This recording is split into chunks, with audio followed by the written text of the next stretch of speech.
अहन मङा लेरी इपुरोइना हाइरी अथोइबगी पौतानी ताइबंगमीना खंगनी अहन खिबेतिन खरे वाखन मुन्ना तौगरे मौंग अमा लैगरे मतौ अमा ओइगरे मौंग मतौ लेपगी हक्चांग कया लैबगी मिची कुमै ओइगरे मी मौंग लेपखरे खंगबगी मतांग लमखुनलिब मतमनी अमुबन फंगनी इचम चमदे खंगनी लाइनिंग अहन कौखिदे अहन याथं थाखिदे अहन खिवेगुनगी इपुरोइग फंगगी अमुबन पामदु थवाई यामनु ताबदु लाइनिंग खंगी नहानदी खंगी मचु तरे तिंगरे ताइबंग पांडु खंगरी नकी दको अमुब Sangat gosa ini orang kami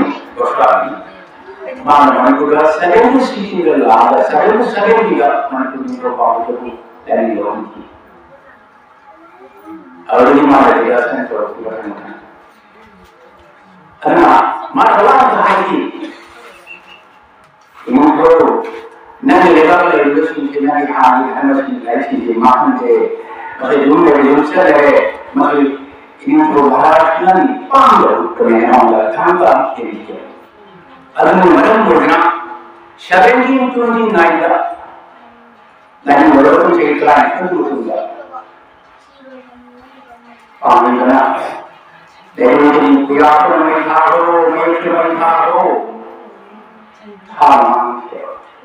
Masih mungkin anggap itu hari hokan haram.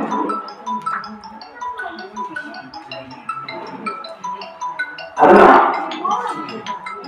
hari ini saya apa yang kita awal saya kaji tahu kan sih.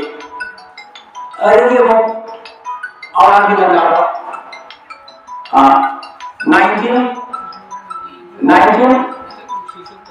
19 to this century masih start kampung start itu. Maksudnya British orang itu 1821 ni kalau ada धर्म मान